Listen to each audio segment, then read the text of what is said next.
So the sixth thing we're going to need to do is a two-step equation.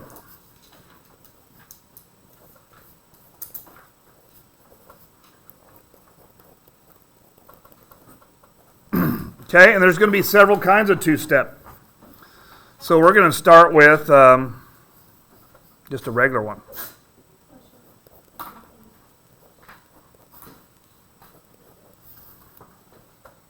Okay, and the two-step is going to involve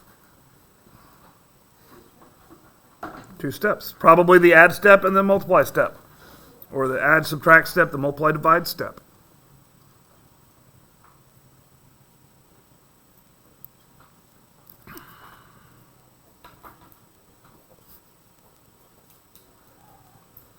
Okay, opposite of minus 6 plus 6.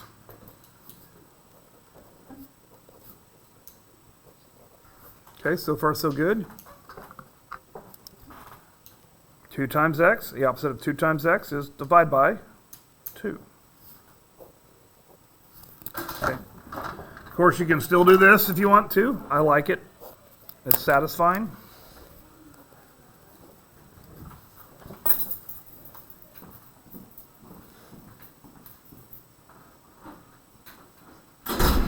All right, that's two-step. Let's see how far we're getting on our review today, because I don't want to do too much in the notes if we're not doing it. Because we're going to review today and tomorrow, but we don't want to... Okay, let's see where we're at. All right, so in the realm of two steps, we also have various other things that can happen.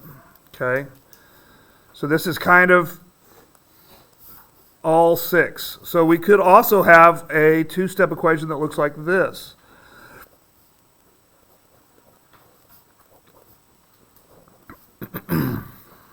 Okay, you don't see it? All right, the way I like to do these, and we're going to do 2 of these, I don't like to do these as a regular two-step equation. I like to go ahead and do this as a proportion. AKA, I'll just write that, fraction killer. And I'm going to spell it ER. Okay, and even if it just doesn't have this, I like to put a little 1 here. Am I allowed to do that? Remember, a proportion is comparing 2 numbers. So I can write 6 over 1. We're going to use this a lot the next couple chapters where we're allowed to write 1 underneath our, basically our integer or whole number to create a fraction or a ratio. And then we just cross multiply, right? Is that it? Bam, bam. So let's do this math here. 1 times anything, well, I don't actually have to do that one, do I? 4 times 6.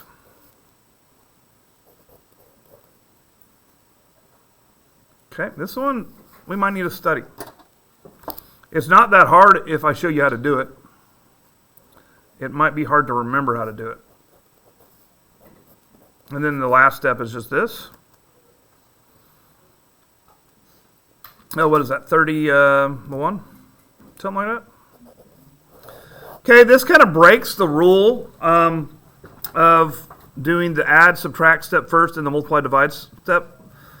This is kind of a simplification step. So fraction killer is just a rearrangement of the, or proportion dealing with, is a rearranging of your stuff so it's easier to work with. Okay? And so I look at that as more of a simplified step because I'm rearranging. I don't call it simplify because we do have an equal sign and we're crossing sides. So I just call it cross multiplication. All right, let's do a harder version of this. This is the easy version. We had one of these probably for your warm up. And here's going to be the harder version that we're going to deal with today.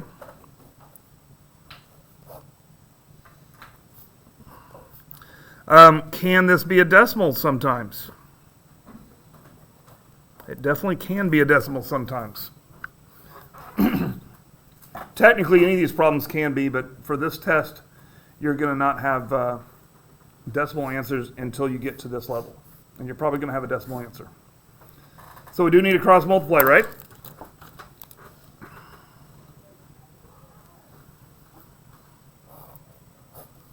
Okay. Remember when you cross multiply here, you're going to do 3 parentheses x plus 4. And that's just 2 times 7. Okay. And apparently I made a pretty bad decision about space on my paper. So we're just going to pretend like I can just extend my notebook. And no one will ever know. I'll just edit this part out and just like fix it. Sure, that's going to happen. Did I do that right? Do I feel okay about what I just did? What did I just do? Just distribute property. So we're actually kind of getting into more of a multi-step equation here. So, which is where we're going next. But I just kind of want to do these two proportions together.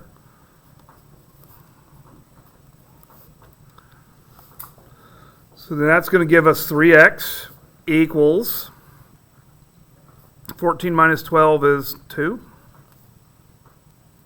Divide by 3, divide by 3. X equals, well, we could leave it 2/3, but if I need it to be a decimal answer, which I'll let you know, make sure you know on a test, I'm going to just put this in the calculator and I'm going to get 0, let me put it here, 0.67, because we're going to round to 2 decimal places. Okay. There's that. So the seventh thing and the final thing that we're going to do today on this, on these notes, is going to be lots of beeping.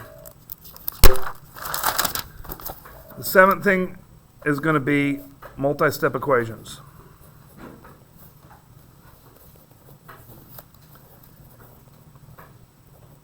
Okay, and we're going to do all the stuff and things with multi-step equations. So by all the stuff and things we're going to do, we can just go right back to here. And we can look, and we're going to do the distribute property. We're going to do combine like terms. Those are my simplify steps. We're going to do the add or subtract step. And then we're going to do the multiply divide step. And we're pretty much going to do it in that order. Okay? We're probably not going to have, other than this particular proportion, we're not going to have proportions that are harder than this. All right, moving on to multi-step equations here. Let's just get a good one. And it'd be nice if this would work out to be all nice and perfect. So we'll see how I do here.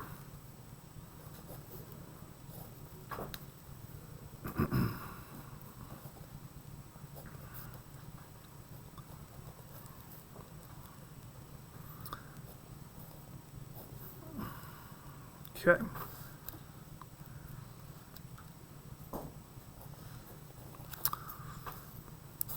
And I should probably put that all there. Okay. So this is good. We're first going to start with distribute property.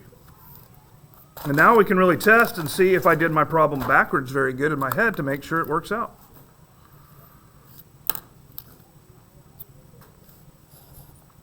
We do this for the distribute property, and that's why we do one step at a time, because this is very difficult to do in your head because we have multiple x's. I'm going to just put that. That would be a 10x, and this would be a 20. That's going to equal negative 10. Now we're going to do combine like terms. This looks like it goes with this, and I can't combine to cross the equal sign. That's kind of like a wall, so I'll just do that. 15x plus 20 equals, now it's just a two-step equation.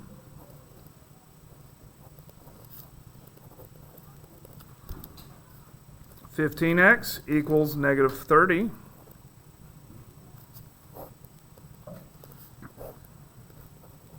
Okay. That's going to be a negative 2, right? Not that you can see it, but you can imagine what it would be like if you could.